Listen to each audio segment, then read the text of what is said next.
All right, so ever since I started posting about how we are taking Section 8 voucher holders for a lot of our rentals, especially in the lower income areas, I've been getting a ton of questions from people on how exactly they can figure out how much Section 8 will pay for a rental. And the reason so many people are asking is because it is a super confusing process to figure out, much more confusing than it should be. So I'm going to walk through exactly how we know almost to the penny what Section 8 will pay for any given rental for any given tenant.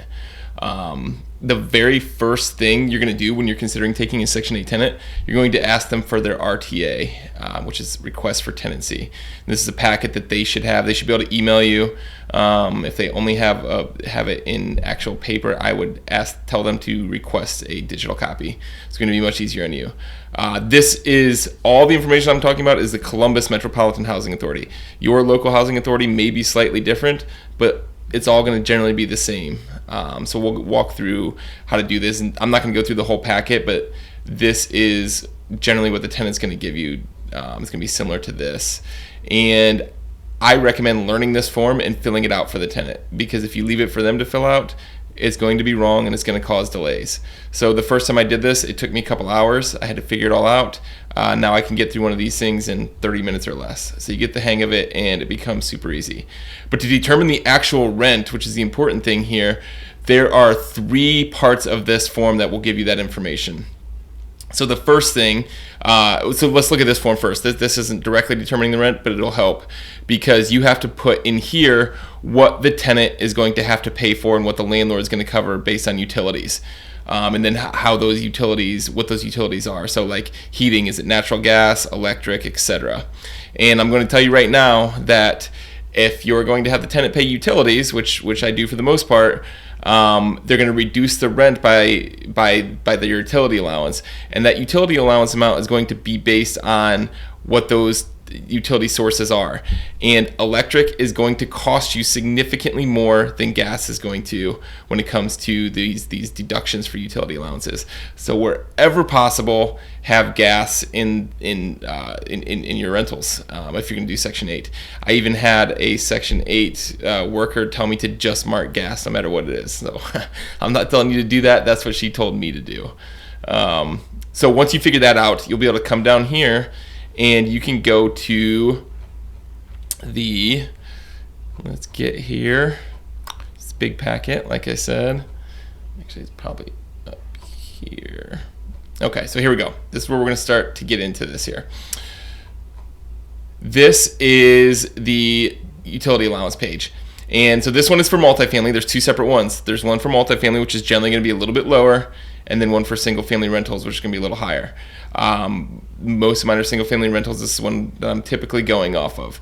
And you're going to see here how much every allowance is. Okay, so you start with heating. If you're going to require the tenant to pay their own heat utilities, then you got to look at, number one, how many bedrooms they are. So you see this top column here, and then what the heat source is.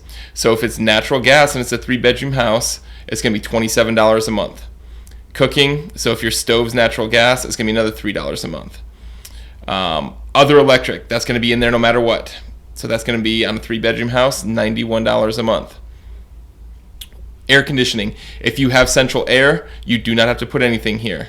If the worker tries to tell you you do, then go back to them and explain that you don't. I've had to go back and forth several times with them on this. You do not have to cover this, at least in Columbus, if it has central air.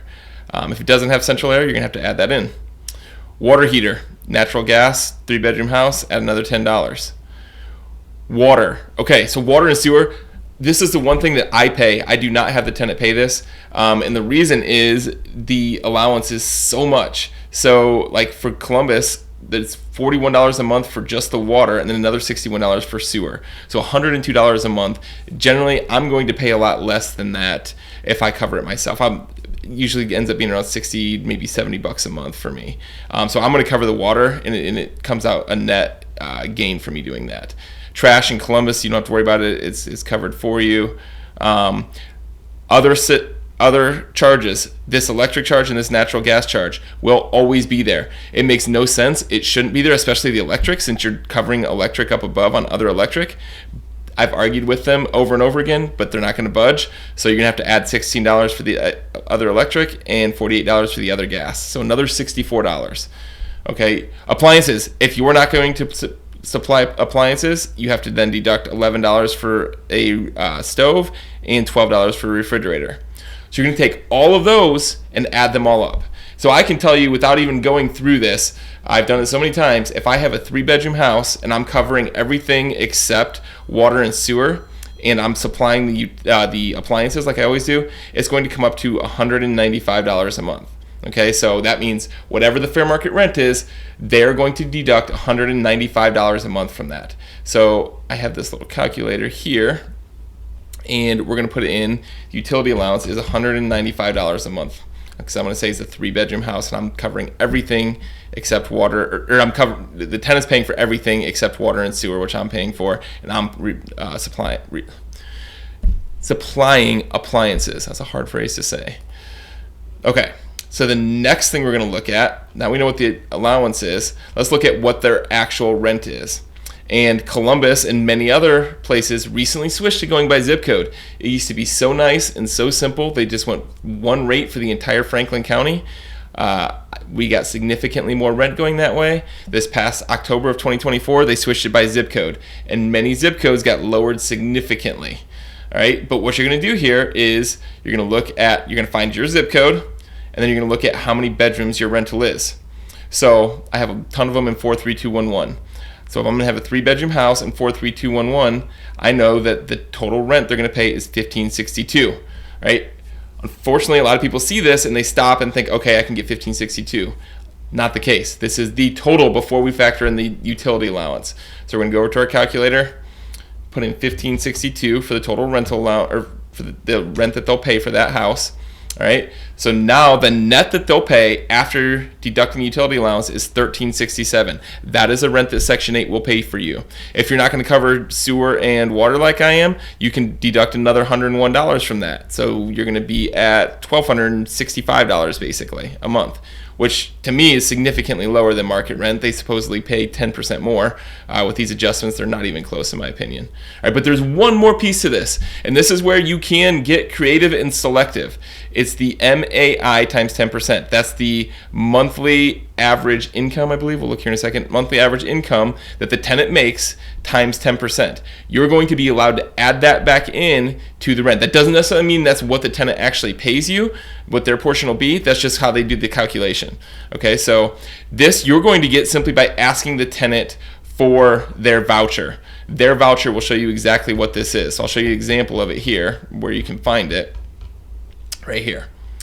This is, it's called the rent burden test, and they need to have it filled out.